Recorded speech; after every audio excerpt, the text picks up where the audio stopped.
So it is Saturday the 11th of January 2025 and I have finally started naturally miscarrying. We found out on the 2nd of Jan via ultrasound that our baby girl Amy had stopped growing at around 8 weeks.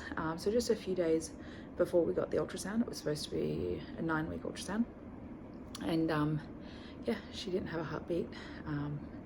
I could tell. The ultrasound tech didn't say. I think she was freaking out that our kids were in the room, and I asked her, I was like, there's no heartbeat, is there? So we had a second ultrasound 4 or 5 days later to confirm it, because the doctors were prescribing the medication to force my body to miscarry. And I just said to them, I'm like, I know she doesn't have a heartbeat. I'm not expecting there to be a heartbeat today when there wasn't one 5 days ago, but I can't take that medication without knowing for sure from someone else. The first tech also, she seemed to rush once she realized there was no heartbeat. She didn't talk to us, she didn't say anything. Like, she barely audibly replied no when I said there's no heartbeat.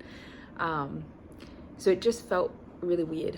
But at the hospital they were really good. They went through and they were like talking through all the different ways that they try to confirm signs of life, all the ways that they look for blood flow, heartbeat, the noise that they're looking for, the sound waves they're looking for, all those different things. So that was good. It was just good having the confirmation. I'm keen not to take the medicine if I don't have to, but I am glad to have it on hand, particularly today. So I had cramping and back pain most of the day yesterday, but no bleeding, and I hadn't had any signs. So from the 2nd to the 10th, I had no signs or symptoms. The only reason we knew something was wrong was because of the ultrasound. And I'm glad that I had the ultrasound. I would have been really blindsided if I just started bleeding. So I'm glad I've had time to prepare. There's things I've done to try to give her the burial and everything that I want to be able to give her. So I'm glad we had a bit of warning, but I had cramping and backache yesterday, but I wasn't certain whether it was tummy pain versus miscarriage pain, but it did feel a bit more sort of like early period pain. And then I've had cramping and bleeding today from about 11 a.m. So it's kicked off at 11 a.m.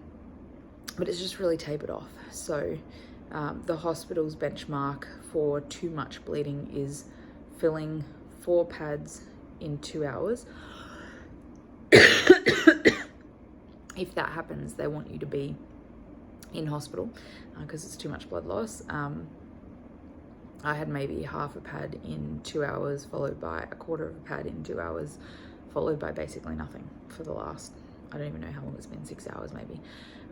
But at this stage, I'm happy to see what my body does.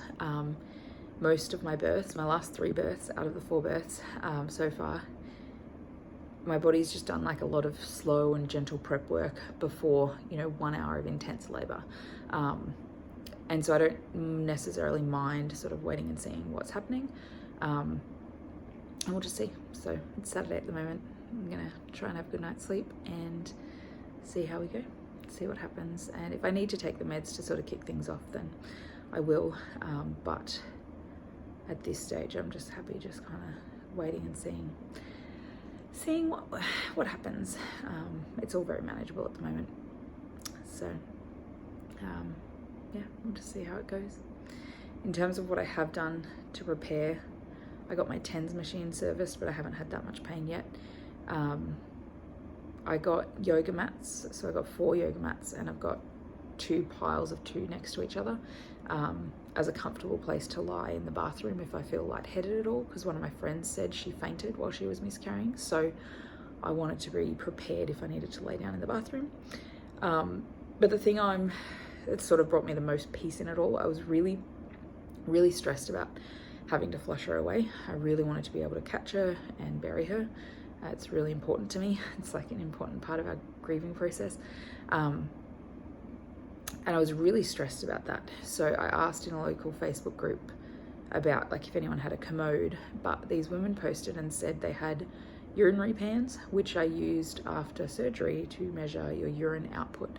And I didn't even know that was a thing. So it's like a lightweight plastic thing that sits just in the front half of the toilet bowl to catch urine. And that's given me so much more peace going into this.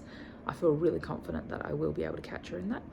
And yeah, and so we'll see how we go. We did do, the reason I'm seeing her, obviously it was very early, 8 weeks, but we did the sneak peek gender blood test this time. We've never done it before, but I really wanted to do it. I only found out about it late in my 4th pregnancy. And so we found out there that it was a girl. So we called her Amy Alice, and yeah, just going through the process, and we'll see what happens.